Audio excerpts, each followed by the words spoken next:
So, hello, what's up mga sangkay? This is me. Once again, I'm back for another vlog today. Huwag niyo pong kalimutan na i-subscribe ang ating YouTube channel, i-click ang bell at i-click niyo po yung all. At sa mga nanonood po sa Facebook, i-follow niyo po yung ating Facebook page. Dahil dito mga sangkay, nag-upload po tayo ng mga video na kapupulutan po ng kaalaman. Sa lahat ng mga solid sangkay na nanonood ngayon, ang gawin niyo lamang po ay mag-comment kayo ng hashtag Solid Sangkay kasama po ang inyong mga lugar para syempre magkakilala po tayo dito sa YouTube. At ayun mga sangkay, tayo po ngayon ay aabot na sa 1.33 million subscribers. No? Parami po tayo ng parami. So maraming salamat po sa inyong walang sawang suporta. Ngayon nga mga sangkay, pag-usapan po natin itong kinakatakot ngayon ng bansang China. Dahil nga po, siguro iniisip po nila mga sangkay na itong Japan or Amerika, bigla po silang sasalakayin anumang oras mga sangkay. Ngayon, gumawa po sila mga sangkay ng isang pag-aaral na just in case, halimbawa na lamang po itong kanilang lugar doon po sa Shanghai ay bigla pong atakihin daw po ng Japan or US jet, ano po ang kanilang gagawin? So ito po ay patunay mga sangkay na kinakabahan po sila ngayon sa galaw ng Japan. Kasi ang Japan ngayon, mga sangkay, masyado pong mainit. At alam po natin na ang Japan, hindi po yan nagpapaalam kung kailan sasalakay. And just remember, mga sangkay, nung World War II, nakakalungkot ang pangyayaring yun, mga sangkay, kung paano yung Japan nagpuntahan dito sa Pilipinas. Kasi ang goal nila noon, mga sangkay, ma-invade ang buong Asia at sila po ang maghari. Yung imperyo nila ay lumawak ng lumawak kasi iniisip nila na puro na lamang daw po mga taga-west ang nagahari, no? Sa Pilipinas, Amerika, mga sangkay. Pero, yun nga, nabigo po sila dahil matitindi po ang nakalaban nila, especially Amerika. Pero ganun pa man, malakas pa rin po ang Japan up to now. Pero inyo, nasa top 10 pa rin po ang Japan pagdating po sa puwersang pandigma sa buong mundo. O, tingnan po natin ang balitang to. Mukhang kabado po ang bansang China. Chinese researchers have stimulated a scenario involving Japanese stealth fighter jets targeting Shanghai. Now, the findings reveal insights into air defense capabilities and military preparedness. O yan, mga sangkay, PLA simulates Japanese attack on Shanghai. Iniisip na po nila mga sangkay na possible magkaroon ng pag-atake itong Japan at any moment. Alam po natin yan mga sangkay, di po talaga nagpapaalam yung Japan. At pagdating sa kakayahan sa pandigma, ang Japan po ay may napakaraming mga sekreto pagdating sa kanilang militar. Kasi, alam nyo, mahabang panahon po yung Japan na nahimik. Di ba nga po, nagkaroon po sila ng mga sanction after po ng World War II. Pinatahimik po talaga sila ng West. Bawal silang magpalakas ng kanilang pandigma. So kung mayroon man po silang mga sundalo sa loob lamang ng kanilang bansa, kung ano mga kaganapan sa labas, hindi po sila po pwedeng makialam. Pero ngayon kasi, mga sangkay, bigla pong nagbago ang sitwasyon. Mula po nung ideklara ng West, especially yung US, na itong Japan, pwede na mag-expand ang kanilang militar. Kaya kinakabahan po ngayon yung China, mga sangkay, kasi itong Japan, gigil na gigil din po sa China sa kanilang ginagawa dito sa Asia. Researchers from the People's Liberation Army's National Defense University have conducted simulations to assess whether Japanese stealth fighters could penetrate China's air defense systems. Now, diba?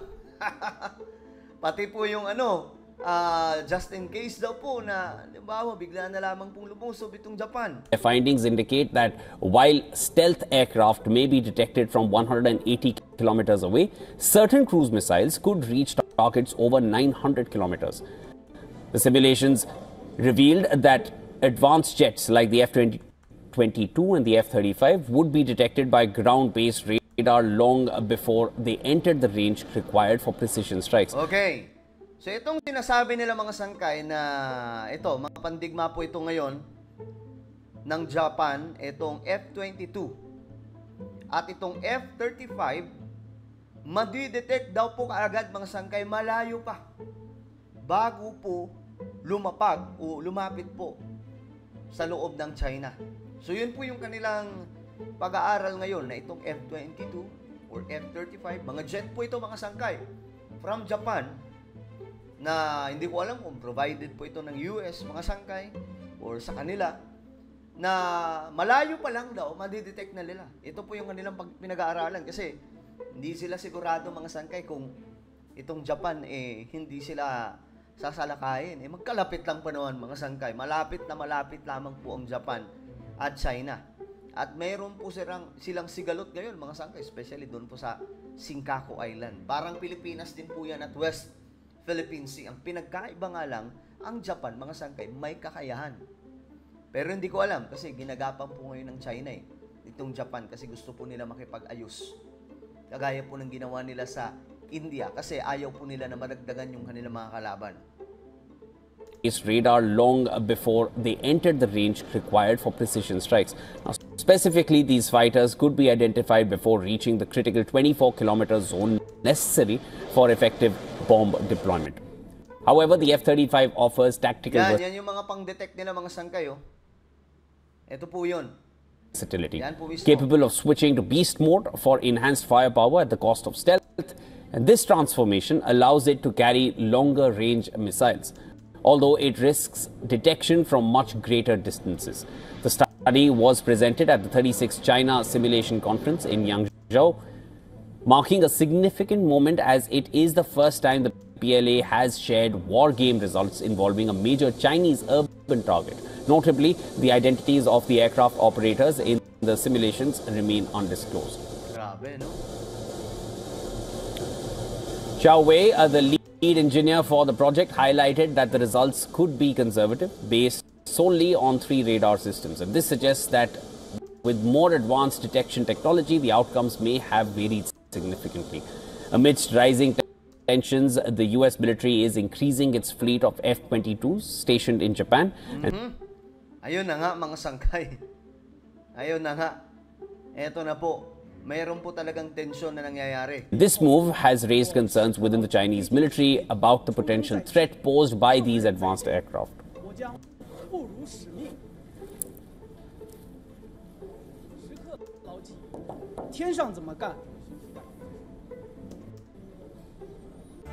Okay.